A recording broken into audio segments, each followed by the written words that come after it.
Hello, everyone. Welcome into Dot Talk for this season 13. This is episode number 3. Tuba Samurai with you, and we are smack full of stuff today. Looking at the Cobra Kai, the Ministry of Dot Ball, and all kinds of goal line blitz news coming up for you next.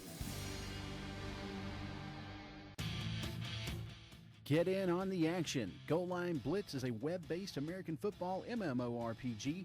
They've written a custom football simulation engine to provide you with the ultimate football experience on the web. Do you love fantasy football? Ever wish you could play with the pros? Join other football fans from around the world in building the player and team of your dreams right here. That's GoalLineBlitz.com.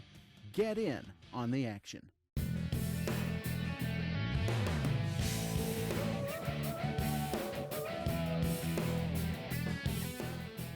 Welcome into Dot Talk this week. Tuba Samurai with you, and we've got a lot of stuff to talk about today. Right now, we're going to look in at the Cobra Kai and South America Pro League, and what a week they've had. They continue to dominate South America Pro League. Looking at Game 9, the Cobra Kai played at home against the Barranquilla Legion. And it was another blowout victory for the Cobra Kai as they faced a then 7-1 team. The tempo was set with a 4-minute, 57-second opening drive as the Kai marched downfield from their own 26, converting 2 third downs and scoring the first touchdown of the game with a Dutch McQueen pass up the right side to Shiloh Carruthers, who was able to sneak between cornerback Tyler Burden and strong safety Jack T. Assassin to make the catch just across the goal line.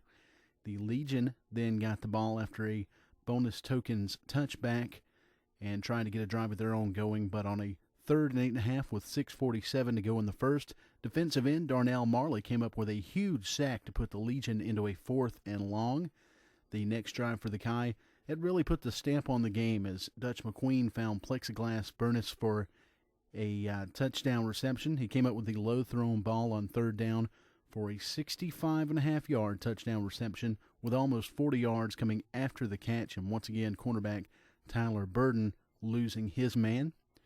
After another Cobra Kai score in the first, McQueen found Burness again, this time for a 71.5-yard touchdown completion.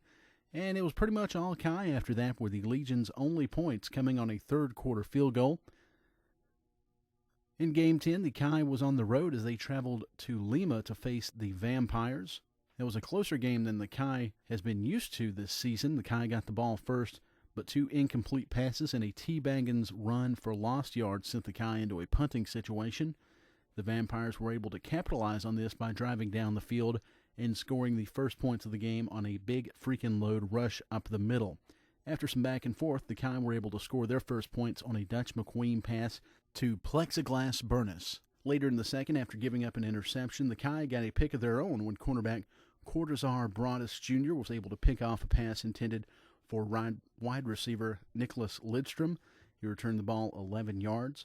The Kai turned the turnover into points, with Burness making a circus catch on the run and taking the ball in for a 53-yard touchdown. The Kai closed out the half with a bonus tokens field goal after an interception by cornerback Mike Curvage. In their second possession of the second half, the Vampires were able to score another touchdown as Big Freaking Load found the end zone once again to make it a 14-17 game. And that was pretty much it for the Vampires, however. 3 drives later, the Kai answered back with a 44-yard Fred Lane rush up the middle to make it a 2-score game. T-Baggins opened up the fourth quarter with a 1.5-yard stroll into the end zone to make it 31-14 Cobra Kai. A bonus tokens field goal with 1:48 to go sealed the deal, and the Cobra Kai went on to 10-0 with a 34-14 victory on the road over the Lima Vampires. In Game 11, the Kai was at home for one of the biggest games of the season against the Arica Titans, owned by Blazing Ken. The Kai beat a tough Arica team. The Titans got the ball first, but the opening drive of the game sputtered after an incomplete pass and a short run. On 3rd down, right end Hells Angels came up with a big sack to force the Titans to punt. The Kai's first drive of the game started out shaky. On 2nd down, running back Fred Lane caught a pass out of the backfield, but fumbled after a good hit by strong safety Bob Brown. Luckily, tight end Manson Slaughter II was there to recover the fumble at the Titans' 44.5. The Kai scored the first points of the game with 11:17 to go in the first when quarterback Shane Falco found Cassius Clay up the left side for a 29-yard touchdown. Next, the Titans drove down the field in a long drive, converting several third downs and one fourth down, but the drive only ended up in a field goal by Sexy Legs. The Kai and Titans then traded short, non-scoring drives, but the Kai's first offensive play in the second quarter, quarterback Dutch McQueen found wide receiver The Weapon on a short curl route that turned into an 80-yard touchdown. Both teams scored two more times before the half. The difference was that the Kai held the Titans to field goals while the Kai scored two more touchdowns, one right after a forced fumble and a kickoff as Jericho Daly forced the fumble by the Titans kick returner Dante Williams.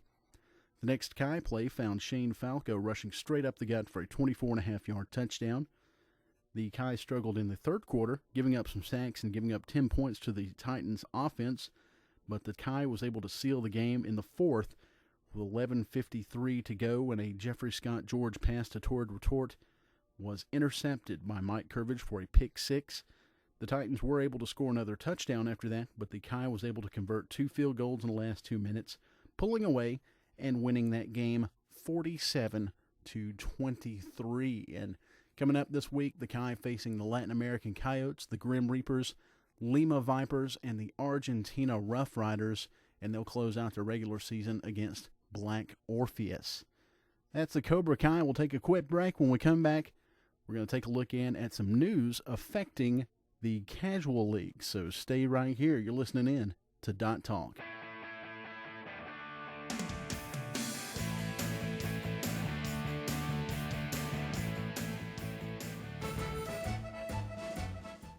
Have you always watched football going, man, I wish I was the coach. I'd do things differently. Well, now you've got your chance with Goal Line Blitz. You can be the owner, the coach, whatever you want to be. Manage every aspect of a football game. Set ticket and concession prices. Improve your stadium. Sign, cut, and trade players.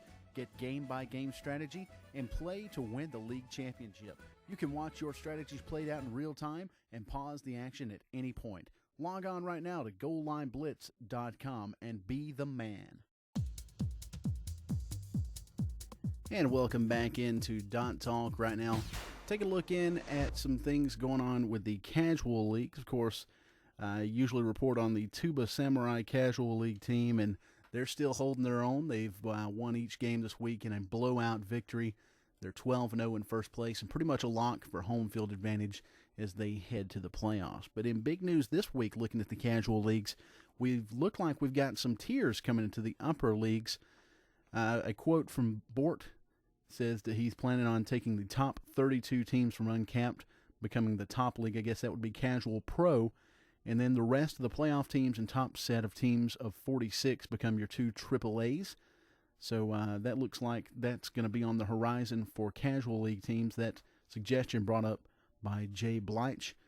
And so looking forward to that. Looks like we're going to have Pro, AAA, and Uncapped for the Casual Leagues next season. And more importantly than that, some media revenue. So anything for a little more money in the Casual Leagues. And also something just to give the Casual Leagues a little more credibility. A lot of people are weary about signing with a casual team because they think it's not as good as a regular team. But really, in my opinion, you've got dot on dot there.